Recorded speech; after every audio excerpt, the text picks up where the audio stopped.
Merci beaucoup. maa ngi leen di nuyu yéen ñëpp ku ci ne ci turam ak santam di leen masaw bu baax a baax ndax gis naa coono yi gis naa sacrifice yi gis naa engagement bi doonte nekkuma woon seen wet ku ne ci yéen na jàpp ne ku jege woon xolam la ku jege woon xelam la ndax lu ñu doon dund Sénégal képp koo xamante ne yàlla natoo na la nga bëgg Sénégal toog nga wéet ak sa bopp wéet ak sa boroom ñaan ko mu teggal ñu natu gu toll nii nga wéet am lu la metti lool ndax yéene gu rafet gi nga am ci Sénégal ci lool laa leen di masawoo ak coono gi ndax doxe ngeen ko waxe ngeen ko jëfe ngeen ko dugal ngeen ci seen alal seen temps seen lépp ba yenn saay sax seen propre sécurité wala seen sécurité njaboot kon may delluwaat rek di leen masaw bu baax a baax di xalaat muy xalaatu ñeewantal ci ñépp ñi nga xamante ne ñàkk nañu doom ci li jot a xew Sénégal ci at yi ñu weesu wala nga ñàkk ci keneen koo xamante ne sa mbokk la sa xarit la wala sa jegeñaale la quel que soit lien bi nga xamante ne moo leen boole di ñaanal ñi nga xamante ne yàlla woo na leen ñu dem wuy ji seen borom ci toog bëgg a téye drapeau Sénégal ca kaw mu jaral leen ñii laago ba abadan ñii mënatuñoo dox def dara ñii sangoo suuf loolu moo tax fu ñu nekk nañ leen di fàttaliku ci ñaar li ñu leen mënal benn bi mooy di leen ñaanal ndax loolu rek lañu leen desel waaye nag am na lu ñu ci mën lu am solo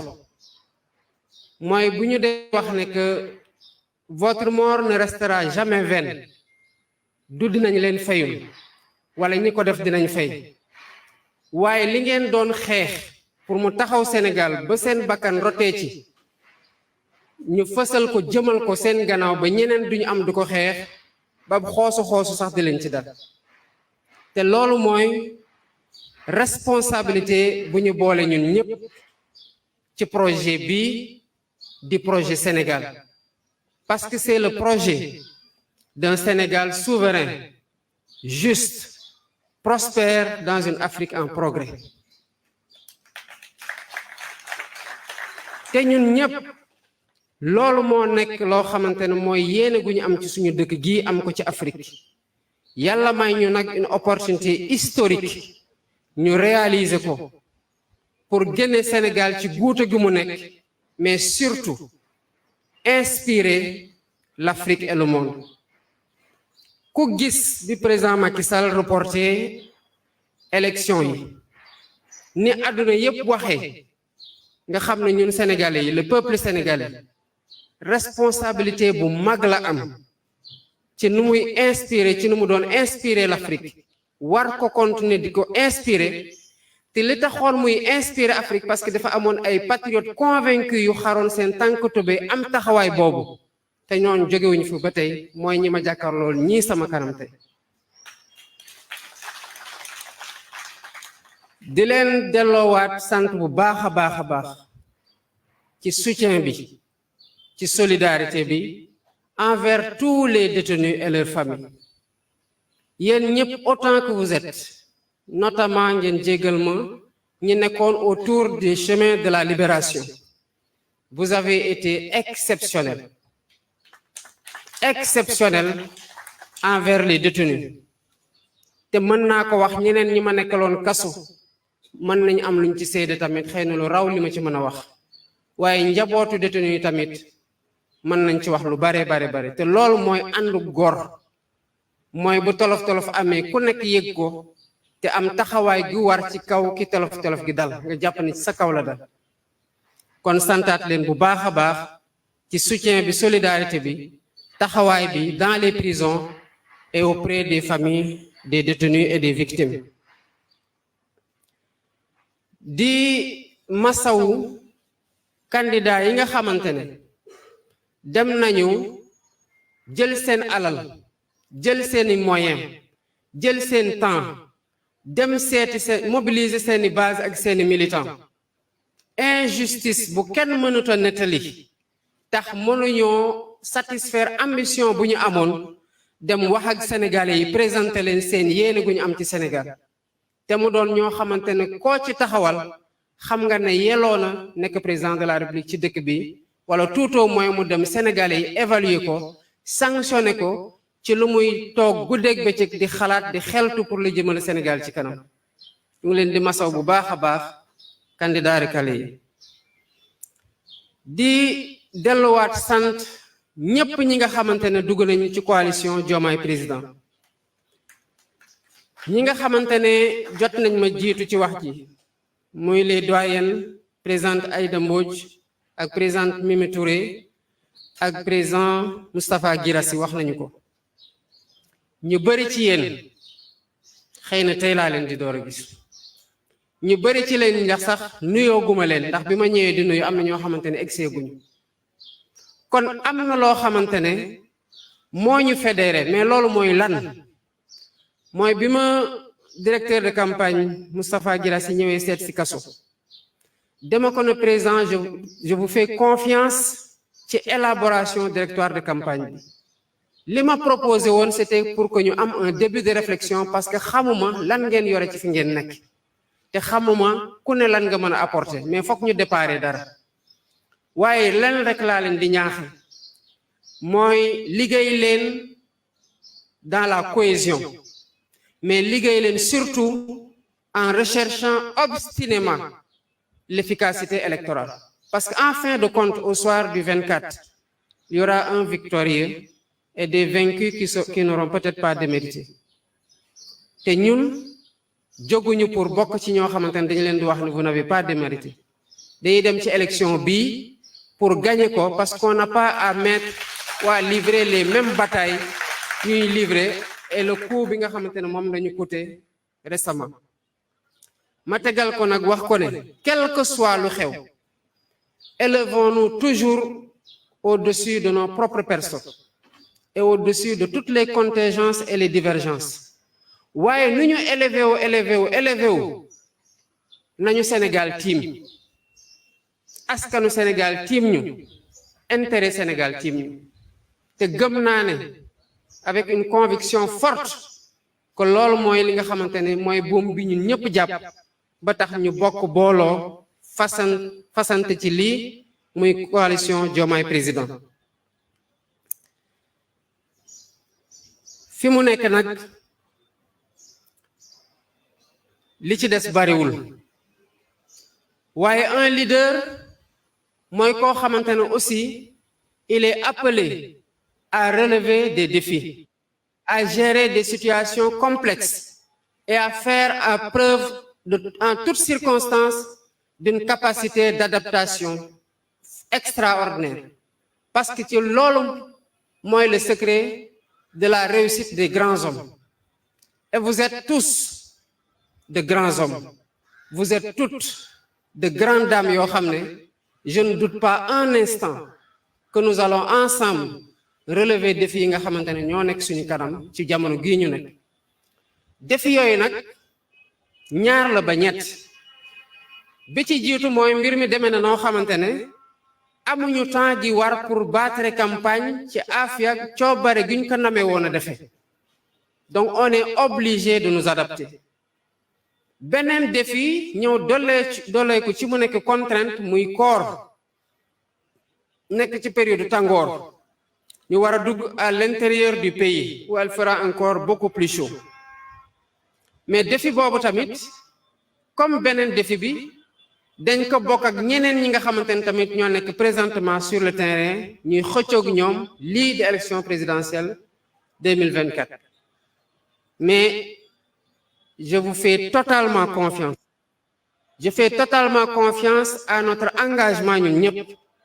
à notre dévouement à cette cause et à notre abnégation pour ñu matal li nga xamante ne moom moo ci des. Ni ko coordinatrice bi doon waxee sànq superviseur général bi, une élection n'est jamais gagnée d'avance. noo am yaakaar googu daf la war a tax lépp loo am lépp loo mën ak loo mënul nga def ko ci pour bana am benn yoon fooy roccoo lu tax defoo plus que ce que tu aurais pu faire ou ce que tu aurais dû faire. beneen bi mooy beneen contrainte bu ñu bokk ak ñu bari mooy les contraintes matérielles et financières moyens yi forcément dina manquer. Mais c'est là aussi où je fais confiance au génie de chacun. Parce que le génie, pour reprendre la formule de l'autre, c'est faire des résultats extraordinaires avec des moyens limités. On va devoir faire preuve de ça et on fera preuve de ça pour arriver au résultat que nous avons convoité. Di ñaan ku ne ci ñun nag bu jafe-jafe amee bu xiif amee ci njoobeen ci ñi sant Baaji ak sama nijaay yi sant Diouf yenn saa yi xol yi mën na gaaw a tàng ci divergence yu normal ci gis-gis yu waroo ci coono goo xamante ne day waral énervement mais sachons faire preuve de résilience dans l'épreuve et sachons faire preuve de compréhension mutuelle et de tolérance mutuelle. Ci weeru koor lañ nekk le contexte se prête à beaucoup d'énervement parce que xiif moom gis ngeen ko ci circulation bi ak lu mu àndal ak mar coono wax noppi bu fekkee ne nag li nga na ma def ak yéene gi nga ci am na loo xamante ne sooxe na ci ay moyens loolu rek moo mën a nekk lu koy matal waaye gëm naa ne li nga xamante ne mooy suñu ligne de mire di suñu rétroviseur ñu koy woowee le projet te muy doon Sénégal mooy ñuy soññ tout le temps di ñu aider à ce que ñu am cet esprit de dépassement pour rechercher toujours le point de convergence bu ñuy tax ñu am des compromis dynamiques qui nous permettent d'avancer vers le résultat victorieux auquel nous aspirons tous. maa ngi leen di wax sama gëm-gëm ne élection bii dañ koy gagner inch'Allah au premier tour. gëm-gëm googu laa fekk ci yéen ndax xaaru leen leader gi xaaru leen candidat bi yéen a ngi ci béy seen waar guddeeg bëccëg suba ak ngoon gis naa seen coono te loolu gëm-gëm googu la àndal. C'est la foi en un projet, la foi à cette victoire bi nga xamante ne moom la ñuy convoiter te les signaux en tout cas de ce que j'ai pu observer de fi ma nekk de fi ma jaar démb de la lecture que j'ai avec le recul du prisonnier man gëm naa ne que les signaux sont au vert pour une victoire éclatante dès le soir du 24 mars inchallah 2024. ma bëggoon nag ñaaxaat leader yépp sur la nécessité et l'importance de descendre à la base. ku ci nekk am nga mbooloo bu nekk sa gannaaw mbooloo boobu ku ci nekk am na koo xamante ne ñaar ak ñett yoo ci mën a waxal waaye fokk ñu dem waxi ji ñoom parce que dafa am ñu bokkal terrain bi. Il y a beaucoup d'attaques, c'est normal. Il y a eu beaucoup de diabolisation, il y a eu beaucoup de désinformation. Ça a forcément pu avoir son effet, même si l'union sur le terrain nous enthousiasme tous et peut nous faire croire qu'il y a un impact. Mais ils peuvent être hésitants, ils peuvent encore douter, ils ont été apeurés, ils peuvent l'être. Nous faisons que buntu Sénégalais gu nek ñu feug fa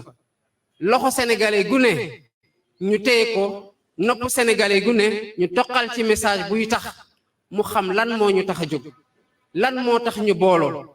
lan moo tax xaaruñu kenn ci lenn ba toog coalition bi nga xamante ne dans l'histoire du Sénégal gëm naa ne mosul am une coalition d'un parti d'opposition buy dem élection am lii ñu am tey kon ñu sante ko yàlla bu baax a baax a baax. ma bëggoon nag engager donc les leaders ñu wàcc à la base temps bi xat na il nous faut nous adapter maa ngi ko doon wax sànq convoi yi gudd yi trop pendant que les leaders peuvent être dans les bases de def le travail fekkante ci faak ñi nga xamante ne ils sont en train de faire un formidable travail à la base foofu dem fekk ji ñooñu gan leen dooleel dimbale leen waxtaan ak suñu ñoon moo ëpp solo. Un convoi qui est absolument long, qui est difficilement manageable, qui peut engager des coûts c'est pas forcément des coûts d'opportunité par rapport à l'efficience électorale bi nga xamantene mom lañuy recherche. Et je suis rassuré parce que des comptes rendus de vos réunions et de la stratégie globale m'ont été faits et ils allaient dans ce sens-là. Dama koy def rek diko fatali sama bop diko fatali wat ñeneen sur l'importance ci dernier virage bi ñu déssé qu'on donne tout bi nga xamantene mën nañ ko ci def pour ñu bañ a rëccu lenn parce que Sénégal mérité nañu ëpp loolu te ñun pare nañ pour jox ko lu ëpp loolu. mu bëgg nag delluwaat ci directeur de campagne bi président Guirassy bi nga ñëwee seet si ma kaso demale na yow directeur de campagne nga ñaari yoon parce que bi ma ci waxtaanee ak président Sonko def ma ne su ma nekkoon candidat Guirassy mooy doon sama directeur de campagne mu ne ma waaye imposé wu ma la ko ma ne ko ci ñi ma doon xalaat ci ay directeur de campagne ñu bari mën nañ ko mais Guirassy tamit pratiqué naa ko un temps soit peu au sein de Yewwi Askan Wi et au sein du conseil de médiation et d'arbitrage te ku ci ne am na loo xamante ne évaluer la ci suivant mes critères te nekk na ku ma naw ci conciliation ci vision ci pondération pour mën a boole ñëpp njaboote ñëpp pour que coalition bi mën a dox nu mu war a doxee. kon seede yi ñu def ci yow ci ni nga téye mbir mi ànd ceeg waa Pastef parce que c'est la formation sook ngeen mën a liggéey ba dalal ñeneen ñi ba ñu mën ni gis seen bopp ci coalition ba ñu toll fii loolu dara bett ma ci dem la ci jaajëfal bu baax a baax te di la ñaanal ni may ñaanalee ñëpp yàlla continue may tal ak fekk ak wér gu yaram ba li ci des ñu mën ko matal incha allah rabbi ak ndam gi ñu ñaan yàlla te di ko sabablu bu baax a baax ma bëgg a jeexalee nag ci président Ousmane Sonko mënuma woon bañ a jeexale ci moom parce que dafa am loo xamante ne foog ma wax ko seen kanam yéen leaders yi ngeen am la primeur de cette information là. Président Sonko parti politique boolewuñu président Sonko dama ko fekk mu nekk sama aîné à la direction générale des impôts et des domaines du moom rek a fa sant Sonko du moom rek a sant Sonko Sénégal mais nit bu demee ba ca biir koñ biir dëkk biir réew boo waxee sant bi nga xamante ne bokk na ko ñu bari ñu xalaat kenn kooku am na lu ko waral dama fekk sant Sonko doon tuuru Ousmane Sonko à la direction générale des impôts et des domaines ndax jaloor yi mu def ci xeex avec le syndicat autonome des agents des impôts et domaines mu doon koo xamante ne daf ñu inspiré comme ñi nga xamante ne ku bëgg a baax bëgg a jubal bëgg a doxal ci ay principe lal sa avancement ak sa carrière ci mérite compétence ak probité mënoon nga téye ci Ousmane Sonko mu doon koo xamante ne moo la womat et cette occasion là bi ma duggee biir impôt et domaine je l'ai pas raté parce que loolu moo nekkoon sama aspiration mooy compétence intégrité ak sérieux ci li may def bi ñu dawalee tuuti ma gis lu mu def au sein du syndicat autonome des agents des impôts et domaines ak vertu bu mu gérer les acquis syndicaux njaaxaanaay gum ci tëddee ci bu mu jotee ñu seddali ko ma ne kii warul dem lii bañ a am relève ma dem engagé wu avec le collègue vice-président du parti Birame Souleye Diop au sein du syndicat autonome des agents des impôts et domaines ak Waly Diouf Bodian mi nga xamante ne moo nekkoon suñu secrétaire général qui est le chargé de la sécurité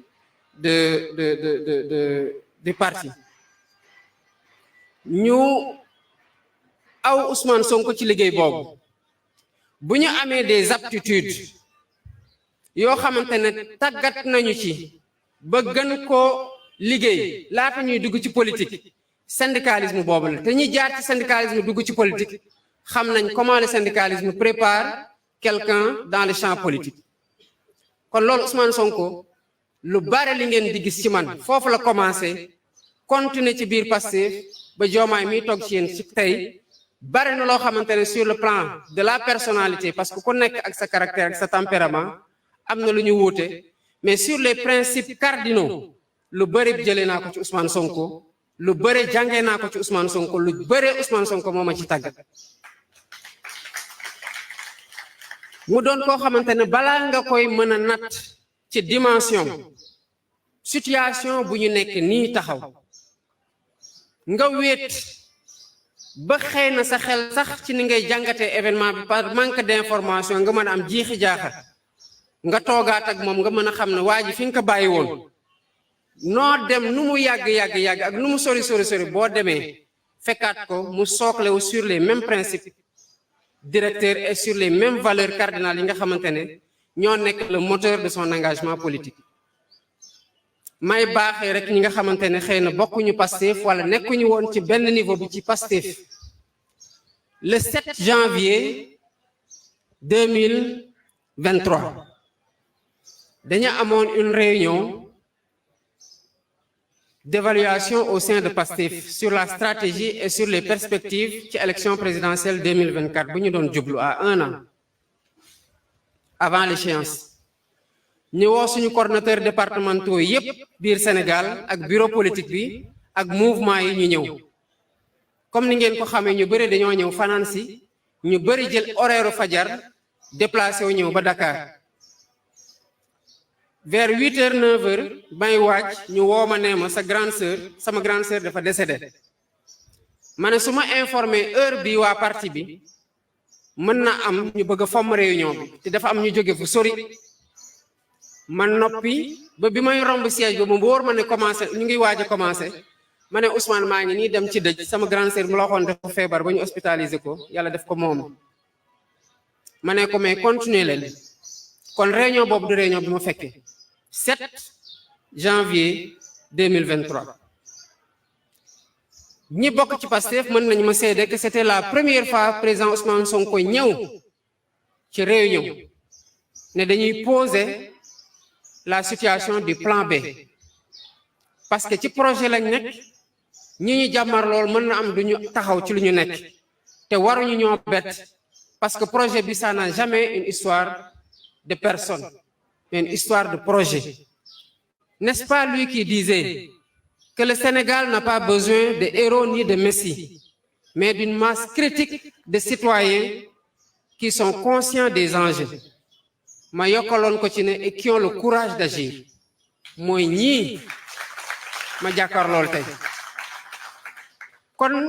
Ousmane mosul nekk ci logique wu après moi c'est le désert. Sans moi il y a personne. Ce qui a perdu beaucoup de formations politiques en 2019 et qui en a perdu de plus expérimentés que nous en 2024. Balaay élimination di am ci la def vidéo préparer stratégie boobu ñu ngi koy teram wax ci waaye continuer ci di ci xalaat parce que ñun parti bi mettre nañ ko en minorité ci démocratie interne parti bi tënku na ci lu ñu wax mooy waxtaanu ci point bi parce que buñ ci waxtaanee mën na encourager le cas d'en face à s'obstiner vers la liquidation d'un adversaire politique et il y a pas de raison que ñu koy encourager ci loolu ni implicitement ni explicitement loolu moo taxoon ñu bañ ci waxtaan mais mu continuer xalaat ne projet bi dépassé na ko te képp ku nekk Pastef ci loolu la la tàggat ci loolu la lay yar ci biir parti bi te toutes les fois qu'il a été question mu jël une décision majeure à des moments critiques loolu moo nekk sa boussole boo xamante ne ci la jëlee décision barki dem rek dañoo toog ñu may ñu gisee ci kaso bi ñu waxtaan gu yàgg mu ne ma Diomaye politique bi particulièrement projet Pastef jaamu yàlla laa ko def sama diggante ak sama borom seetuma ci xarit seetuma ci frère wala sœur de parti seetuma ci rak seetuma ci waajur seetuma ci doom lépp li ma ci def sama borom bi laa koy seede waaye projet bi laa koy nattee ndax ci intérêt projet bi laa ko def wala def ma ko ci intérêt projet bi te loolu moo tax tey Bassirou Diomaye Faye nekk candidat ba ñi nekkoon membre ci coalition Sonko président nekkoon ci leader autour du candidat Ousmane Sonko continuer dëgëral loolu ba basculer ko vers la continuité du projet ba ñeneen ñëw fekk si ñu ci parce que xam nañu ci lu ñu nekk nii Sénégal rek moo ñu tax a jóg te ñu doon ay jàmbaar ci fi ñu nekkoon nekk ñoo xamante ne yàgg nañoo distingué wu ci fi ñu nekkoon ba ñëw tey ñu fekkanteeg ñoom ma ko doon wax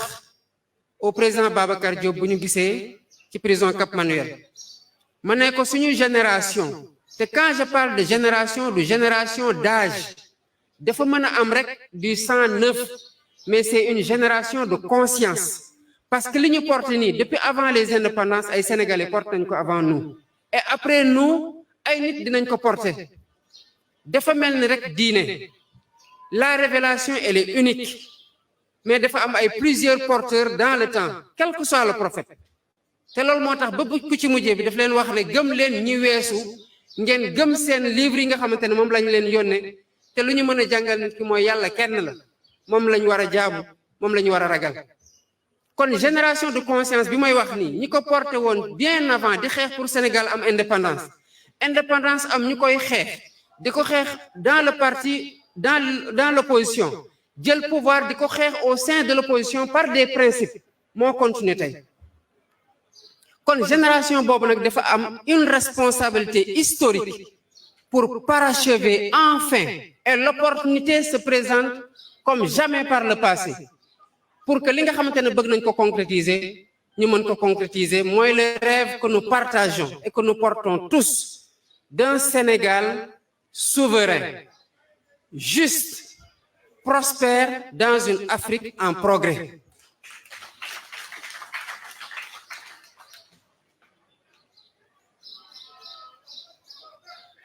loolu nag ku wax projet wax li nga xamante ne pour cof tuuti rek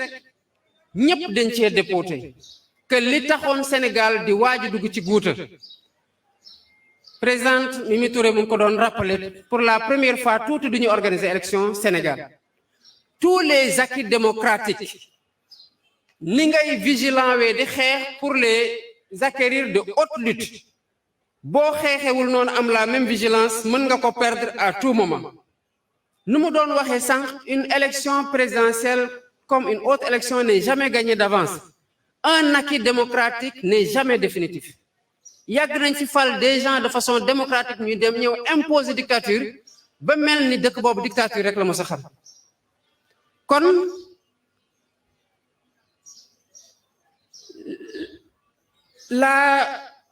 l'hypertrophie des pouvoirs présidentiels bi nga xamante ne li xaw yépp moo ko waral li ñu doon xeex yépp looloo ko waral loolu moo waral coow li ngeen dégg temps yi ñuy naan bon mu ngi def poste vice-président pour président Ousmane Sonko mais yéen ñëpp ñu lire projet bi xam ngeen ne que il est dit que dañ koy élire en tandem mais la coalition président Diomaye président est-ce que dafa porter un tandem kon loolu ça ne peut se passer que pour la prochaine élection kan mooy xam luy am kenn mais c'est pour wane ne que boo paree pour rééquilibrer les pouvoirs judiciaires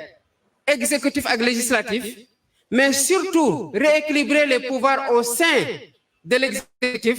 war nga pare pour que des pouvoirs migrent de la station présidentielle dem vers la station primatoriale mais balaa nga ciy gën a nekk à l'aise nga jox ko un dépositaire de la légitimité électorale au même titre que le président les gens te diront waaw mais bu blocage amee mais pourquoi blocage am war a am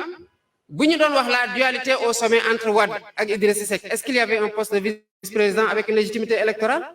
non li ñu dégg temps yi ñuy rappeler ay nit ñu naan candidat am la du candidat am ak leneen lu ñu am jotade bi est-ce que dafa fekk vice-président am non mais c'est pour vous dire et pour finir que Diomaye président je puis vous assurer que j'irai à fond dans la réforme, dans les réformes institutionnelles. Loolu moom mën ngeen ma ci wóolu bu baax a baax parce que autant j'ai pas été un fonctionnaire bu nekk dans l'accumulation et dans le carriérisme, autant man, vu les circonstances même de ma candidature ak ni yàlla doxalee lépp ñëpp di ko dox fekk ñun ñu ngi ma téye xañ ma dem waxi jig nit ñi xañ ma dem seeti ji nit ñi xañ ma dem def lenn buñ ma élire ci conditions yi man war naa xam ne kes du brimer du oppressé du noot moo mën a tax yow nga toog au pouvoir bay wax dafa am quelque chose qu'on doit ce pays là c'est continuer à faire du Sénégal un pays qui inspire en Afrique kon maa ngi jégalu ci wax ji gudd gi di leen sant bu baax a baax di leen gërëm di leen jaajëfalaat bu baax a baax salaamaaleykum wa rahmatullah. Merci beaucoup. Merci beaucoup, Monsieur le Président. Je pense que